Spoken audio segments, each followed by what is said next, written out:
Hello, and today let's discuss about CCD sensor resolution capabilities. Supposedly they can get with the given pixels amount they have. Because I realize something.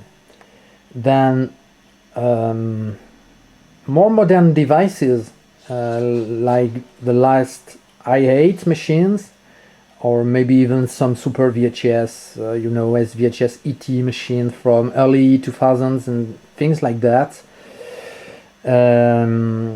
don't necessarily have a high effective pixel count, even if you can record on high band media like super VHS or i8.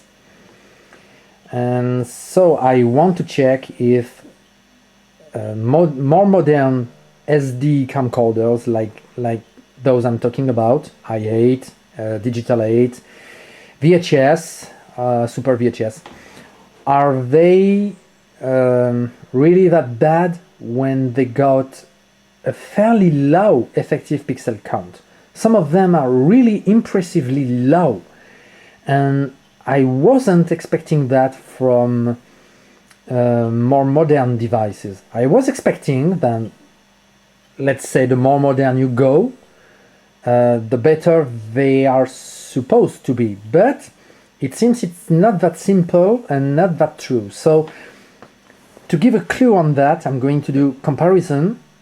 And the best way to do that is to use a test card like I'm actually pointing at.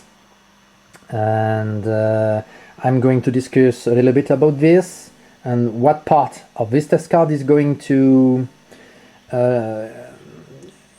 be of any interest for us to understand what we want to understand, or more precisely what I want to try to make understand to people that might want to go a little bit deeper in technical things.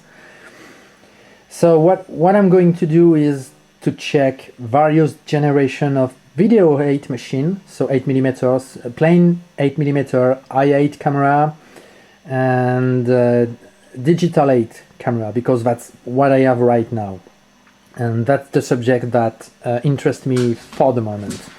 So I'm not strictly going to speak between VHS machine, at least not now, but it's going to be the same, because CCD sensor are CCD sensor, no matter what the medium they record on.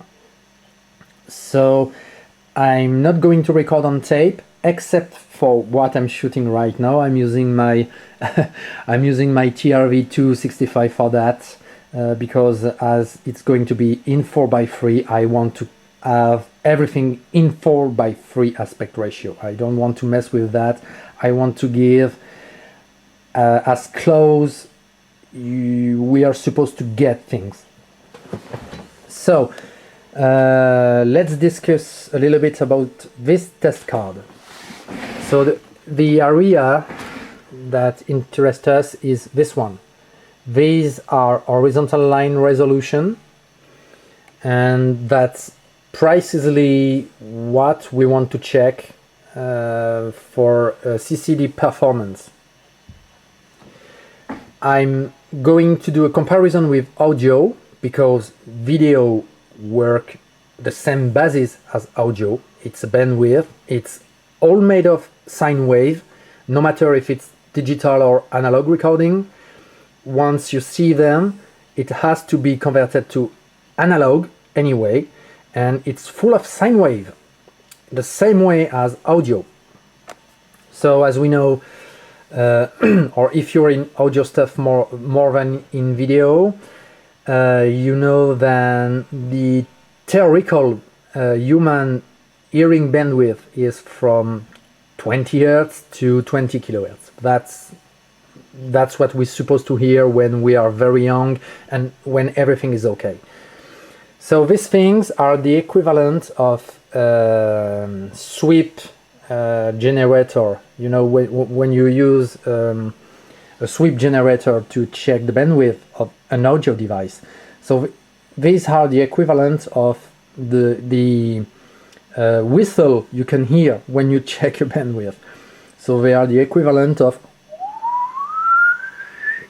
you see, I'm not very good for whistling, but you get the idea. This is what it is, but in video. So instead of hearing it, you see them. Isn't that obvious? So just to do the comparison with audio. So this area is 800 kilohertz. This one is 1.8 megahertz, 2.8 megahertz, 3.8 megahertz, 4.8 megahertz. I sadly don't have the equivalent in line count. I don't really know what's the equivalence when we speak of horizontal line. My bet is 4.8 megahertz is really over 400 lines. It's probably somewhere between 410 lines or 420 lines of horizontal resolution. So the more a CCD can get them, the more you get them, the better it is. Even if it's a little bit more complicated than that, I want also you to understand that if you compare two cameras, it's not because one of it can get more horizontal line than it's necessarily going to be better in real world. It's a little bit more complicated than that. Like in audio, on the paper you can have an amplifier that can blow everything, speaking of bandwidth, even going over 20 kilohertz or fancy things like this. And next to it you can have an amplifier that might start to cut bandwidth around, let's say, 13, 14 kilohertz, but you might find that the amplifier that have a lower bandwidth might actually sound better. That's how it is. That's a reality of things, and it's the same in video. So how I'm going to do that?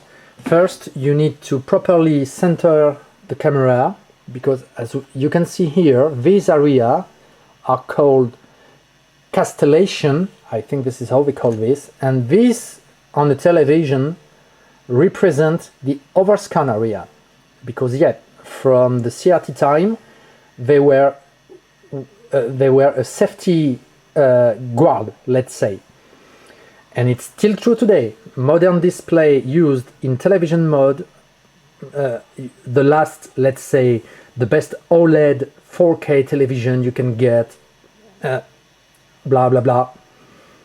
In television mode, they still have, even in digital broadcast, they still apply this overscan area. So on a television, you're not supposed to see them. I said on a television, you're not supposed to see them. So you need to center your viewfinder till you don't get these castellation. They need to disappear in the viewfinder. On your computer or on your phone screen, they're going to show. I want to explain that because for me it's kinda important to understand that. But the camera needs to be properly centered in the viewfinder. You don't want this area. You don't want them. They need to disappear. You need to properly center it. And then when it's properly centered, this is what you can compare the resolution. It means it's properly centered, you have the good distance, and then this is how you benchmark the sensor with this test card. And when it's properly centered, the more you get, the better it's supposed to be. I'm first going to check with the good old CCD V8 from 1985. This one is supposed to have, well, not supposed to have, this one have an effective pixel count of 291,000 pixels, and it's supposed to give somewhere like 325 horizontal lines. When I have when I have the equivalence in horizontal lines, I'm going to express it because it's probably better to understand. But I don't have for all the camcorder I'm going to try. So then after the V8, I'm going to compare with the CCD V800E, which is an i8 camera. And this one is supposed, I don't really have the pixel count in my mind, but this one is supposedly, so from, first of all, it's from 1990, and it's supposed to have an effective pixel count of 420,000 pixels, or it might be 440,000 pixels. It's something like this. Then I'm going to compare with the CCD VX1, which is the best i8 you can get, as this one uses 3 CCD chips, and each of them is supposed to have 410,000 effective pixels. And this camera is supposed to throw a little bit more than 500 of horizontal resolution. And then to finish, I'm going to compare with the camera I'm currently shooting with, the TRV 265, so digital 8. And this one, let's even check on the paper, because I checked that. So this one is supposed to use 350,000 pixels out of more than a half megapixels. Then for these modern devices, there's also the steady shot that may come in the equation. I'm not going to discuss steady shot, I'm just going to disable it because it's not quite clear, at least for me. Is steady shot, when it's enabled, is steady shot using some of these pixels, or is it using pixels out of the effective pixels? That's a good question, and I can't answer it because Sony don't say anything about this. And out of curiosity, if we compare with some very early 2000s i8 machine, maybe some of them are also 8mm, plain standard 8mm, I don't know. I don't really know them. As we can see, for example, the TRV 37 and 48, they use 290,000 pixels. And if you remember, the CCD V8 from 1985 is supposedly slightly higher than that. So that's what started to trigger my curiosity. And then if we look at the TRV 67, it's even worse. As you can see, 230,000 pixels. Is it really that bad? I mean, it's much lower than the camera that came 15 years before. So these sensors are going to be greater in low light. There's no question about this. But are they really that poor, speaking of raw horizontal resolution? Because the 67, I know for sure this is an i8 machine. I think it's even an i8 XR machine. So what a joke! So I want to check that. I'd like to get one of these just to really do the comparison myself. And then if we look the 87, so this one is probably the highest pixels count you can get for i8 machine. But the effective pixels are only 360,000. And the same question applies for steady shot. This one is supposedly with steady shot. And is steady shot using pixels from unused area, or is it using from the effective area? I don't know, but this means a lot. But as I said, I'm not going to discuss steady shot. I'm going to disable steady shot on my 265 just to put everything equal. But that's what triggered me to do this video, because whoa, that's fairly low. And the NTSC version of the 67, it's even worse than that. It's only 200,000 pixels. Hey, what a joke, considering this is an i8 XR machine. So yeah, I want to check if pixels are really something that are always related to the resolution they can produce, or if they, oh, I can say that, if they improved something that can make a lower pixel count CCD sensor produce more resolution than we can expect.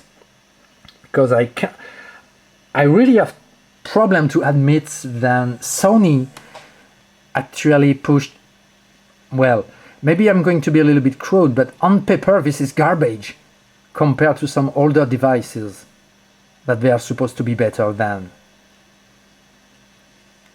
That triggered my curiosity. So I think it's already long enough. So what I'm going to do is I'm going to film 5-second segments. I'm going to edit this, and then you can pause in them and just figure out what finally which one is the best of all. So as I said, I'm not going to record on tape because it doesn't make sense for this comparison. I just want to check the raw output of the camera. So I'm going to use the best video output depending of the camera. So for an i8 camera, I'm going to use S-Video, of course, and composite for standard 8mm. So let's do the comparison, and well, see you next time. Bye.